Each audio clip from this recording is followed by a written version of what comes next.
Dividend policy. আমাদের financial ম্যানেজমেন্টে আমরা ডিভিডেন্ড পলিসির উপর ক্লাস করছিলাম।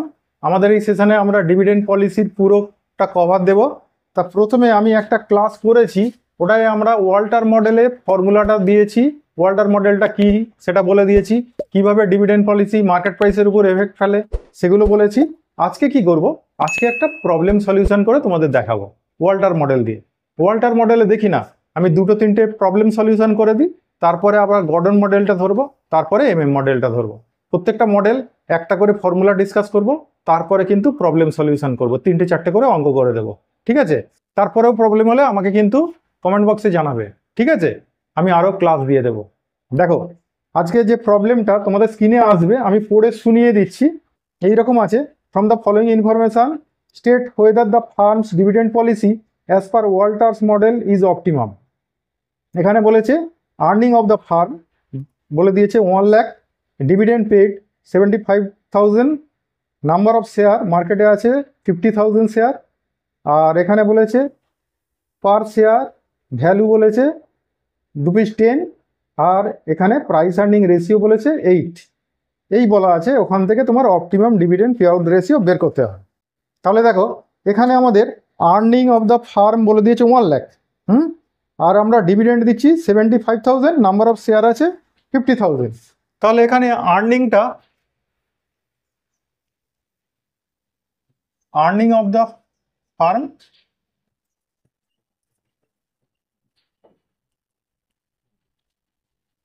ওয়ান লাখ। তাহলে নাম্বার অফ শেয়ার কত আছে? নাম্বার অফ শেয়ার দেখবে 50,000 আছে। আচ্ছা, এটা রুপিজে আছে। তাহলে আর্নিং পার শেয়ার কত বের করে নাও। আর্নিং পার শেয়ার যেটাকে আমরা বলি ই, তাহলে ই ইকুয়ালস টু কত? 1 lakh divide by 50,000, that is equals to ₹2। Next dividend paid করেছে কোম্পানি বলে দিয়েছে। দেখো ডিভিডেন্ড পেড বলা আছে 75,000, তাহলে ডিভিডেন্ড পার শেয়ার কত? ডিভিডেন্ড পার শেয়ার, তাহলে আমরা ডিভিডেন্ড পেড করেছি 75,000, তাকে 50,000 দিয়ে ডিভাইড করি, তাহলে ডিভাইড করলে ₹1.5 পার শেয়ার। ঠিক আছে? এবার আমাদের এটা ই হলো, ডি হলো, আর আমাদের রেট অফ রিটার্নটা কিন্তু বের করতে হবে। রেট অফ রিটার্ন দেখো আমাদের আর্নিং পার শেয়ার কত হয়েছে, আর্নিং হয়েছে কত? 1 লাখ, আর আমাদের ভ্যালু অফ শেয়ার কত আছে বলো তো?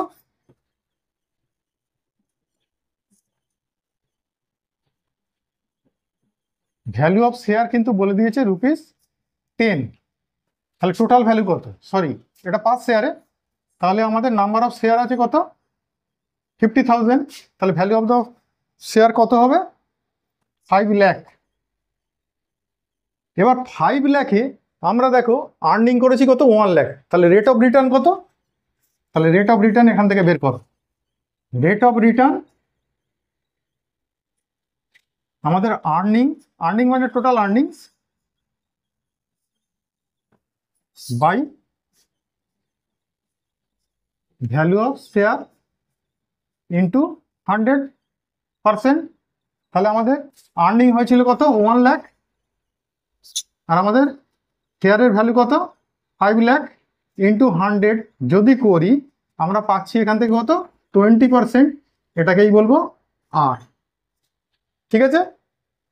আর আমাদের অঙ্কের মধ্যে এখানে বলে দিয়েছে, দেখবে এখানে প্রাইস আর্নিং রেশিও বলেছে। এই প্রাইস আর্নিং রেশিও দিয়ে কস্ট অফ ক্যাপিটাল কিন্তু বের করা যায়। দেখো cost of capital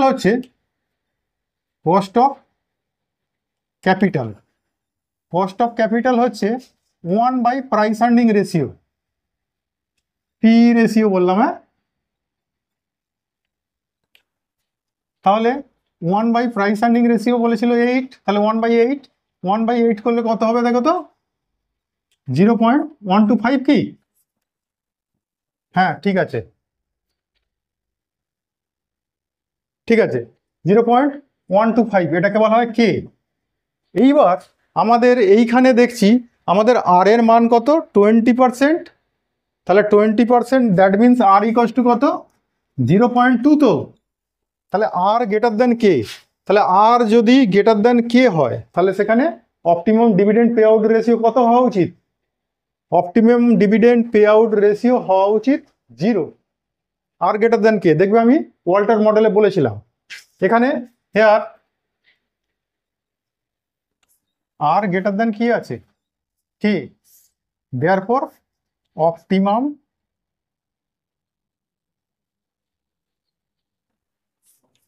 DP ratio equal to কত 0% হওয়া উচিত। কিন্তু কোম্পানি একটা ডিভিডেন্ড দিচ্ছে দেখো 1.5 টাকা করে, তাহলে দিলে কি এফেক্ট হচ্ছে দেখবে, দেখাচ্ছি।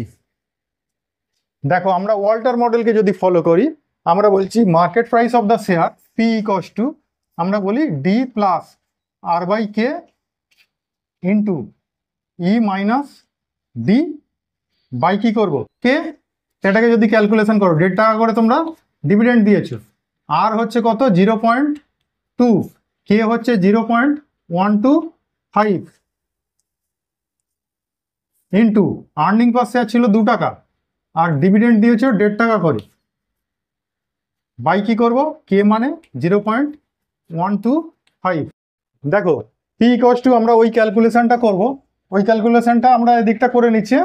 এখানে দেখো 1.5 আছে, আর একটু এটা করো তো, এটা 0.2 ইন্টু 0.5 ডিভাইড বাই 0.125 করলে কত হচ্ছে 0.8 ডিভাইড বাই 0.125, তাহলে এটা প্লাস করে নিলে 2.3 আর তাকে ডিভাইড করো 0.125 দিয়ে কত হচ্ছে বলো 18.4। এটা হচ্ছে শেয়ারের মার্কেট ভ্যালু। তুমি যখন ডিভিডেন্ড কি করেছো, ডিভিডেন্ড যখন দিয়েছো, তাহলে আমি এখানটা তো লিখতে পারি, এইখানটা একটু লিখে দাও when d equals to কিন্তু 1.5, তখন হচ্ছে এই ক্যালকুলেশনটা হচ্ছে। এবার আমাদের optimum dividend pay out ratio কিন্তু 0, তাহলে যখন when d equals to 0, তাহলে 0 হলে কি হবে market price of the share. দেখো পি ইকুয়াল টু তখন করি ডি প্লাস আর বাই কে, আর ফর্মুলাটা বারবার লিখবে, কিন্তু লিখতে লিখতে কি হবে বলো তো তোমাদের মুখস্থ হয়ে যাবে, মাথায় বসে যাবে। আর ফর্মুলা না লিখে অঙ্ক করতে যাবে না, সেখানে পরীক্ষক কিন্তু অসন্তুষ্ট হবে। তুমি ফর্মুলাটা লেখো, তুই বলবে বারবার দুবার লিখছি, দুবার কি ফর্মুলা লিখবো, তাতে কি হয়েছে, একটু সময় যাবে, তোমরা এইভাবে করবে কিন্তু। তাহলে ডিভিডেন্ড এখানে 0, এটা আর এর মান আমাদের ছিল কত 0.2, আর কে এর মান 0.125, এখানে আর্নিং পার শেয়ার কত বেরিয়েছিল 2 টাকা, আর ডিভিডেন্ড আমরা দিইনি। যদি না দিই অপটিমাম পলিসিতে যদি আমরা চলি, তাহলে এটা করো একটু, এটা হচ্ছে 2 ইন্টু 0.2 ডিভাইড বাই 0.125 কত হচ্ছে দেখো, বললে হ্যাঁ 3.2 ডিভাইড করো তাকে 0.125 দিয়ে 25.6। দেখো ডিভিডেন্ড দিয়েছি, আমাদের শেয়ারের মার্কেট ভ্যালু কত 18.4, আর আমরা অপটিমাম ডিভিডেন্ড পে আউট রেশিওতে চলছি, তাহলে আমাদের market price of the share কত দাঁড়াচ্ছে 25.6। তাহলে দেখেছো অপটিমামকে ছেড়ে দিয়ে তুমি যদি নিজে পাকামো করে ডিভিডেন্ড দিতে যাও, তাহলে দেখছো market price of the share পড়ে যাচ্ছে। আর অপটিমাম পলিসিতে চলছি যখন আমাদের মার্কেট প্রাইস কিন্তু হাই আছে।